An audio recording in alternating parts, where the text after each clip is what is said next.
Hey guys, thank you so much for joining me on Their Fight Story. I have Peter Barrett with us. Peter, how are you doing today? Good. How are you? I'm doing great, thank you. How was your birthday? Um, my birthday was good. I was hoping to be, celebrating my birthday and my first win in the UFC, but all things considered, it was still a good time. To that, how was your training for this particular fight? Because I know you were fighting somebody else before. Did you have to adjust to this particular fighter? Yeah, we made some adjustments the last so we got like 2 weeks notice that Steve Garcia was out and Yosef Salah was in, so we had 2 weeks to get ready or to prepare for his submission game because coming into that fight, I think he had 6 or 7 wins by submission. Um, so I spent a lot of my time with Joe, and we constantly worked our jujitsu, like our choke defenses, and just to make sure that everything was like super tight as far as my jujitsu game or my defensive jujitsu game was concerned. Um, but outside of that, I mean, primarily they were both strikers, but one was a southpaw and the other was an orthodox fighter. So little things, but nothing too crazy. Now, with the COVID, how did that impact your fight camp? So with COVID, it allowed the training to my training became really selfishly about me, and it was small groups with my team of guys from Lozon's and small groups with my team of guys from Sityodtong, and we'll say traditionally, like pre-COVID, I would get to Lozon's for 10 a.m. jiu-jitsu class, and then I'd hang out from 11 to 12 to work on the stuff that I wanted to work on. Same thing at Sit. If I was going up there for sparring on Monday night, I'd probably get up there around 5:36, do the 6 o'clock class, the 7 o'clock class, and then spar at 8. So the biggest difference has been all those classes are gone, and all of the training becomes super focused and centralized on me, which was fantastic to have that happen for the first time. Especially considering that was the biggest fight of my life up until that point. So it was really cool to see everybody come together and to put my needs ahead of their own, and to be willing to be there just to be a training partner, to put the work in, and to get the reps with me. What would you have done differently in this fight? Some of the things that I've thought about, while reflecting on the fight was, I felt really the way I don't want to. I mean, I feel like I was really gun shy in that fight, and I know, had I not got kicked in the mouth in the first 10 to 15 seconds of that fight, I probably wouldn't have had that hesitation striking. But my biggest not regret, but what I really wish I focused more on was my incredibly high paced wrestling that I've used in the past to wear strikers down. And the reason why I feel like we didn't focus on that so much was because he had such a strong, choke game. So where his submissions, where that would have given him more opportunities, or potential opportunities to land a submission, I guess in my mind I decided that I should keep my head away from his hip. So I kind of just wish I let that go out the window, in one ear right out the other, and just like, for lack of a better term, like wrestle fucked him until he couldn't stand anymore, which is what I had to do on the Contender fight. But those are my two biggest things that I see there. That is, I was not aggressive with my wrestling, and I was more defensively minded in that fight than versus being on offense. I did, when I was watching the fights, first of all, I was like in shock. I was amazed that you took that kick and you just kept going. I was like, whoa, like, oh my God, that just happened. I'm like, he just got right back up. I'm like, oh my God, oh my God. Like, it's like, I wasn't surprised, but I was surprised at the same time. You know what I mean? Because it's like, your training isn't the same as it's always been because of all of COVID. You know what I mean? Like, yes, you were training for a fight in April. That didn't happen. So everything got, adjusted and stuff like that. So I mean, I think mentally everybody has been affected by COVID. So when you were in there, I was like, oh my God, like, wow, okay. And then you kept going, but I did see that you weren't doing as much as your wrestling. But Yeah.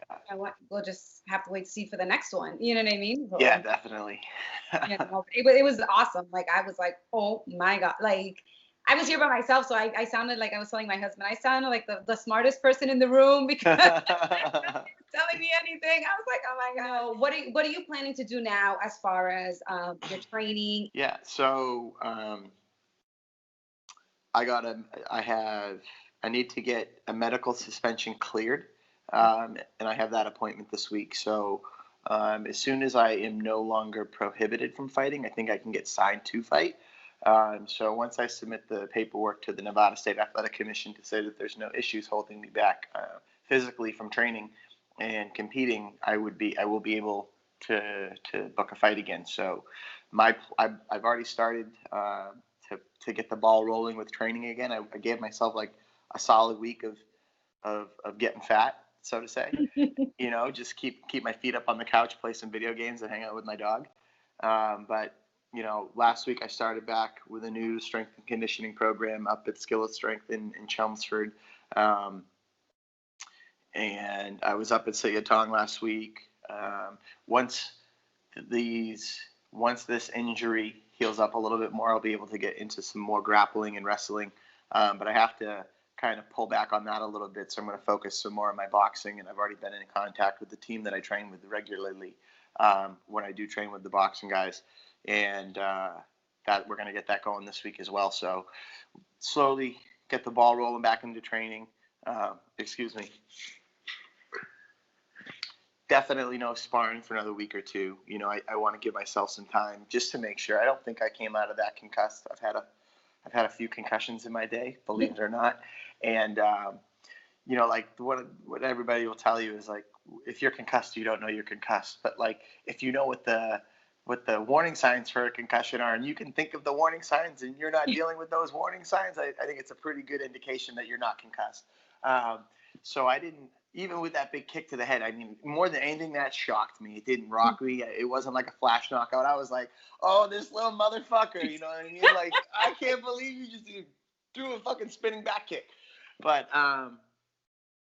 yeah, so I'm going to give myself a couple times, you know, a couple more weeks before I get hit in the head. But the training's going to start picking back up. And like I said, once I get that medical suspension lifted, I hope to get scheduled, maybe fight at the end of October.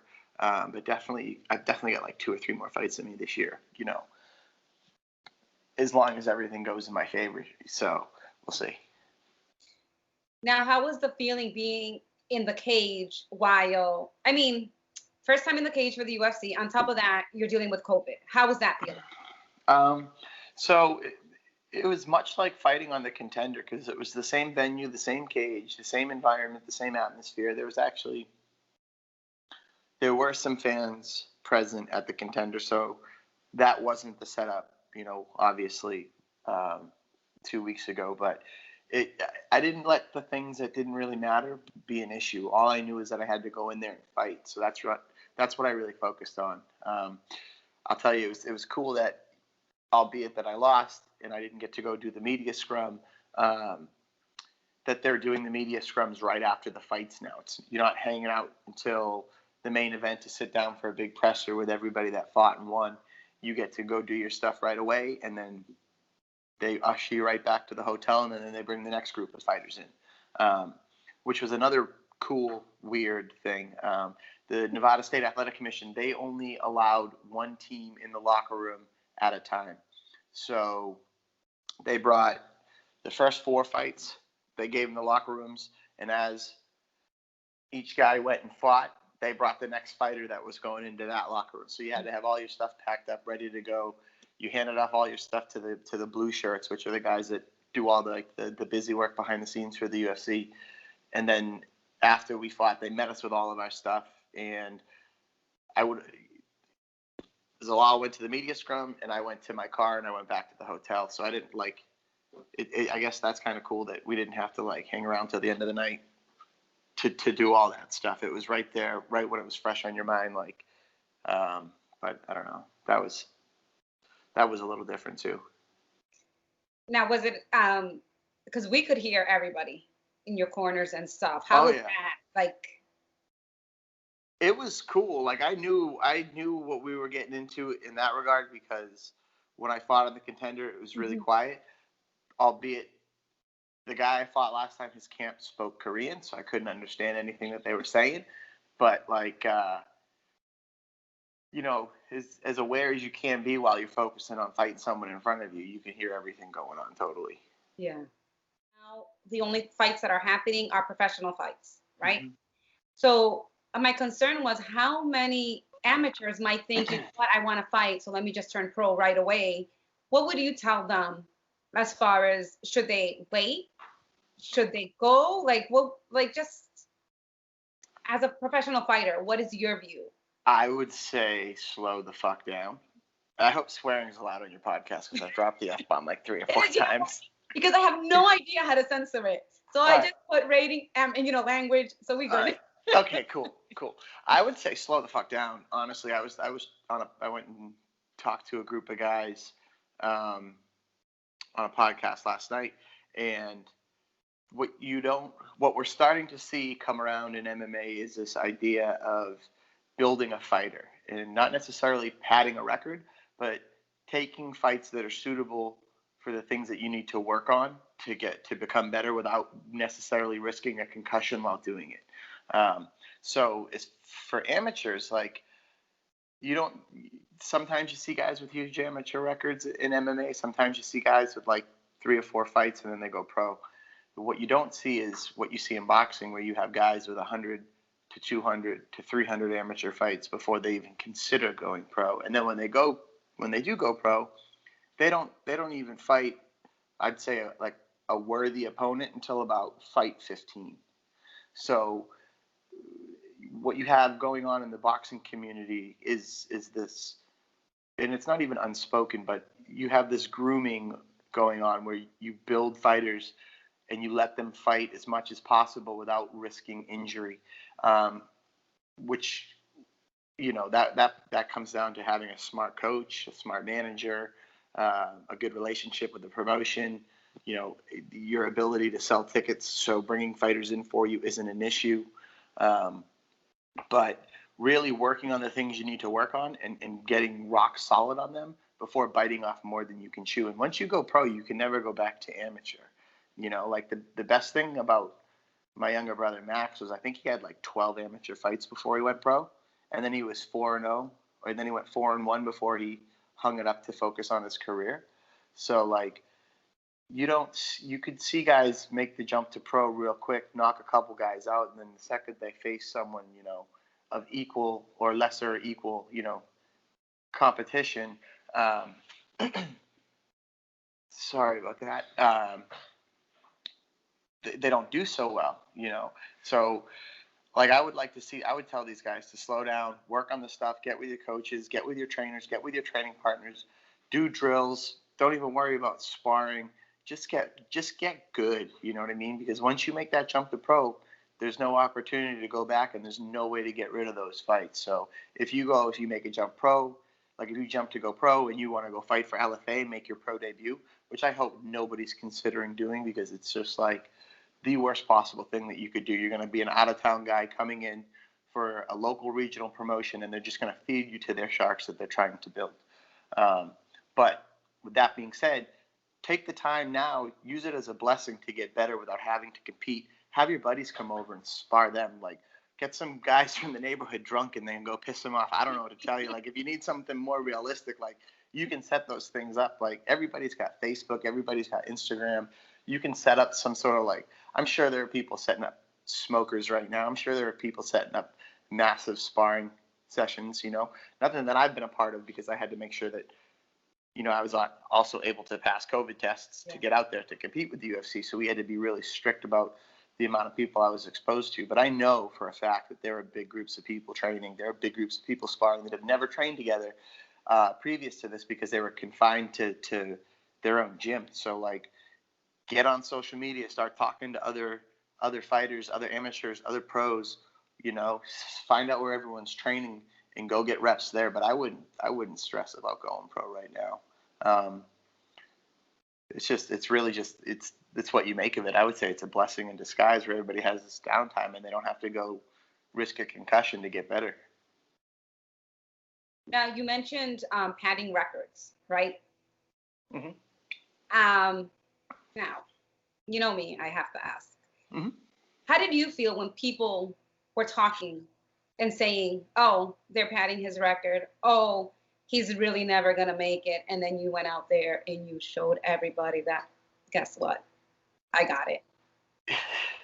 I'm sorry, I have to be that person. Yeah, no, I mean, it's fine. And that's kind of like what I'm advocating for is it's not, you're not, like, I fought a lot of journeymen and I fought a couple tomato cans or trash cans or whatever you want to call it. But like, Jeff Anderson was no slouch. You know what I mean? He's fought the best of the best in the Northeast. Lionel Young's another kid who fights the best of the best. There was a handful of guys that I fought, you know, that maybe had 50-50 records, but it was because they took tough fights all the time. And like my perfect example of this is look at my homie Chip's MMA record. He was like 20-13. Look at him in Muay Thai and line fights. He's like a 9-time defending undefeated world champion. So you can't necessarily look at someone's record without taking into consideration what they've done with that record, who they've fought, and how those fights have gone. But like, and the only reason why I thought of Jeff Anderson so quickly is because I used him as an example last night. But I'm pretty sure he went 3 rounds with Devin Powell, 3 rounds with Louis Karapi. I'm pretty sure he fought Calvin. He may have even fought Rob. He's fought, you know, just like the laundry list, the who's of top talent in New England. I know he fought Frankie Sforza at one point, but like he was 50-50 in all those fights. Did he lose a handful of them? Yeah, but he was still going out there and fighting all the tough guys. And like those are the type of journeymen that you need in this kind of sport, in all combat sports, really. They're good enough to prevent you from getting to that level that you don't belong at. But once you get past them, it's like, that's like not a notch on your belt, maybe like a feather in your hat where you know, all right, I've gotten past that guy. Now I'm on this level. Now we got to go find the next journeyman who's better than the last guy. But it's really having the smart management and the people in your camp to protect you from your own ego. And where you don't have that grooming culture in MMA like you do in boxing, it's really easy to come out the gates like fire your mouth off and then end up with the top 4 guys in your division knocking on your DM saying, let's do it, buddy. Like, you want to run your mouth, we're going to fight. And, you know, that's what smart managers prevent from happening. That's what smart coaches prevent from happening. If they see someone that has talent, you know, they make sure that they get to the next level. You know, it was like me and Manny. There was no reason for me and Manny to fight at Cage Titans. We both have got to that next level, and we've both found success at the next level. Granted, he's not in the UFC right now. I think it'll be a short amount of time once he starts fighting again that he could get back there real quick. But we didn't need to sacrifice one of each other's records for one of us to get there and the other one not to. And that's like something that Tyson really drove into me, you know, and helped me understand, because I was like that up and coming pro that wanted to fight everyone. And he kept saying, nope, we don't need those fights. You don't need to take that damage. You don't need to risk it against someone that caliber. We can do this the smart way and make sure that you fight the right level people to make sure you're doing the appropriate things when they need to be done. Is there somebody that you wished you could have fought before you went into the UFC and all that? No, not really. I mean, there's a few people that I really don't like, but to say that I wish I fought them, it's like that's a whole lot of energy that I don't even care to like acknowledge or let anything or feed or water or anything, any sort of euphemism that you want to look at it like that's beyond me, or behind me. Like I don't care. I don't. I'm too busy focusing on being positive and doing the right things right now to worry about what I could have or didn't do in the past. Is there anything that you would like to share with everybody before we end this interview? Man, I'm about to knock this next dude out, and I don't even know who it is, but I am not fighting defensively. I am going in there to beat the shit out of someone in a short amount of time. Guns blazing. Guns blazing. Awesome. Thank you so much, Peter. I really appreciate your time. Yeah, absolutely. Thanks for having me.